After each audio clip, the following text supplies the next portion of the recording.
தென்னாடுடைய சிவனே போற்றி, எந்நாட்டவர்க்கும் இறைவா போற்றி.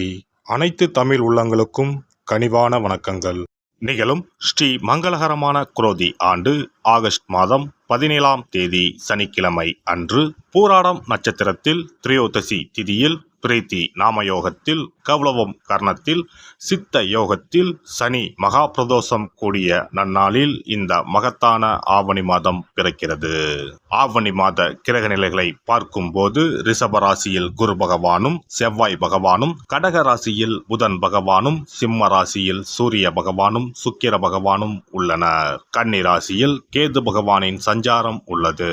கும்பராசியில் சனி பகவான் வக்ரத்தில் உள்ளார். ராகு பகவான் மீனராசியில் பயணம் செய்கிறார். இந்த மாதம் கிரகங்களின் பெயர்ச்சி என எடுத்துக்கொண்டால் ஆவணி மாதம் 10ஆம் தேதி செவ்வாய் பகவான் ரிஷப ராசியில் இருந்து மிதுன ராசிக்கும், சுக்கிர பகவான் சிம்ம ராசியில் இருந்து கன்னி ராசிக்கும் பெயர்ச்சி அடைகின்றனர். ஆவணி மாதம் 15ஆம் தேதி புதன் பகவான் கடகராசியில் இருந்து சிம்ம ராசிக்கு இடப்பெயர்ச்சி அடைகின்றார். இந்த கிரகங்களின் பெயர்ச்சி மற்றும் சிம்மத்தில் இணையும் சூரியன் புதன், கன்னி ராசியில் இணையும் கேது சுக்கிரன் ஆகிய கிரகங்களால் இந்த ஆவணி மாதத்தில் உங்கள் ராசிக்கு உண்டாகும் சுப பலன்கள் என்ன என்பதனையும், அசுப பலன் ஏற்படுமாயின் ராசிக்காரர்கள் செய்ய வேண்டிய பரிகாரம் என்ன, வழிபட வேண்டிய தெய்வம் யார் என்பதனை பற்றி விரிவாக காண்போம்.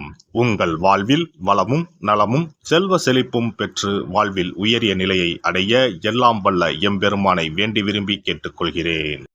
மீனராசி அன்பர்களே, இந்த மாதம் வாக்கு வன்மையால் எல்லா நன்மைகளும் கிடைக்கப் பெறுவீர்கள். அனுகூலமான பலன் உண்டாகும். பணவரவு மன திருப்தியை தரும். புதிய நபர்களின் அறிமுகமும் அவர்களது நட்பும் கிடைக்கப் பெறுவீர்கள். நீண்ட நாட்களாக இழுபறியாக இருந்த காரியங்கள் சாதகமாக நடந்து முடியும். வாகனங்களை பயன்படுத்தும் போது கவனம் தேவை. தொழில் வியாபாரத்தில் எதிர்பார்த்த வெற்றி கிடைக்கும். நிதி நிலைமை சீர்படும். புதிய ஆர்டர்கள் கிடைப்பதில் இருந்த சிரமங்கள் குறையும். உத்தியோகத்தில் இருப்பவர்கள் வேலைப்பளு குறைந்து காணப்படுவார்கள். எதிர்பார்த்த இடத்திற்கு மாற்றம் கிடைக்கலாம்.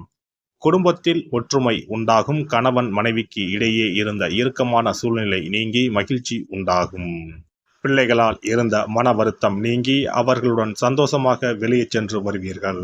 பெண்களை பொறுத்தவரை இந்த மாதம் எல்லா காரியங்களும் அனுகூலமாக நடக்கும். மனக்கவலை நீங்கி நிம்மதி உண்டாகும். கலைத்துறையினருக்கு வீண் அலைச்சல், காரிய தாமதம் போன்றவை ஏற்படலாம். புதிய முயற்சிகளை தள்ளி போடுவதும் நல்லது. காரிய அனுகூலம் ஏற்படும். உணர்ச்சிகரமாக பேசி மற்றவர்களை கவர்வீர்கள். எல்லாவற்றிலும் எதிர்பார்த்த நன்மைகள் உண்டாகும். பணவரத்து கூடும். அரசியல் துறையினருக்கு கொடுக்கல் வாங்கலில் இருந்த பிரச்சனைகள் தீரும். நீண்ட நாளாக இருந்த கஷ்டங்கள் நீங்கும். எதையும் செய்து முடிக்கும் சாமர்த்தியம் உண்டாகும். அரசாங்கம் மூலம் லாபம் ஏற்படும்.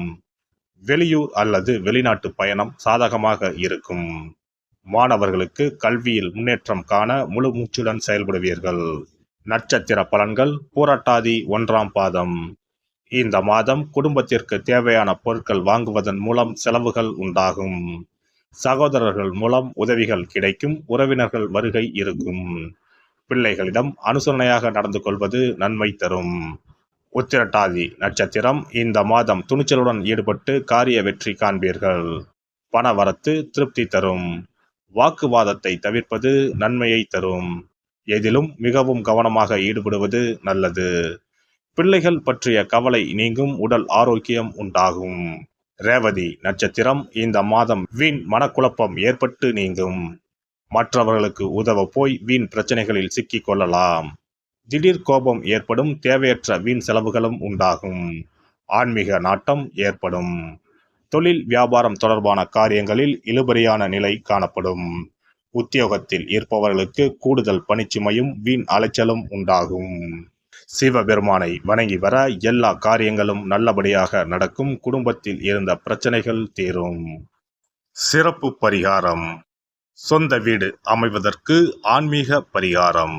சொந்த வீடு கனவு நிறைவேற வேண்டும் என்பதற்காக எத்தனையோ கோவிலுக்கு சென்று எத்தனையோ பூஜை வழிபாடு என செய்தும் ஒன்றும் நடக்கவில்லை என்பவர்கள் வீட்டிலேயே இந்த எளிய பரிகாரத்தை செய்து வந்தால் நல்ல பலன் கிடைக்கும்.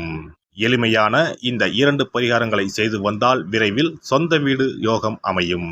அதனால் நம்பிக்கையுடன் இந்த சக்தி வாய்ந்த வழிபாட்டை செய்து வரவும். எவ்வளவுதான் சொத்து பணம் இருந்தாலும் நமக்கென்று ஒரு வீடு இல்லை என்றால் அது மனக்குறையாகவே இருக்கும். சொந்த வீடு வாங்க முடியவில்லையே என்பது பலரின் ஏக்கமாகவும் கனவாகவும் இருந்து வருகிறது.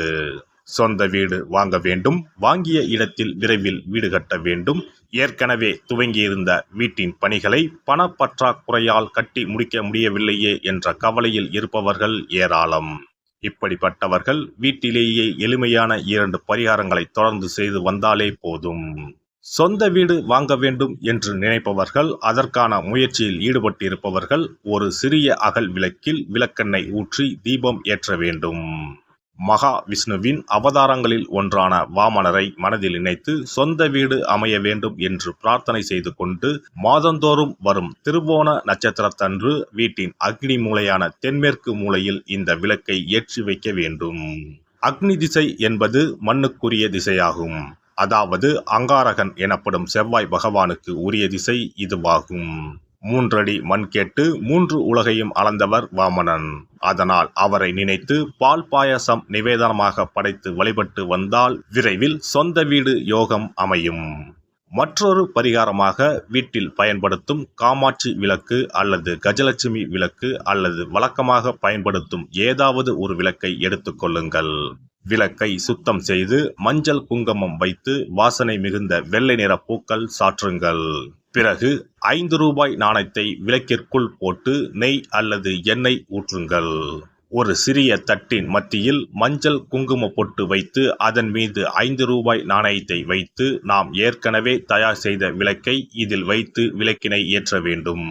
தினமும் காலையில் 6 மணி முதல் 7 மணிக்குள் இந்த விளக்கை ஏற்றி வந்தால் விரைவில் வீடு கட்டுவீர்கள். 5 ரூபாய் நாணயம் என்பது குபேரனுக்கு உரியதாகும். இதை விளக்கில் போட்டு ஏற்றுவதால் வீடு கட்டுவதற்கான அல்லது வீடு வாங்குவதற்கான பணம் ஏதாவது ஒரு வழியில் உங்களுக்கு கிடைக்கும்.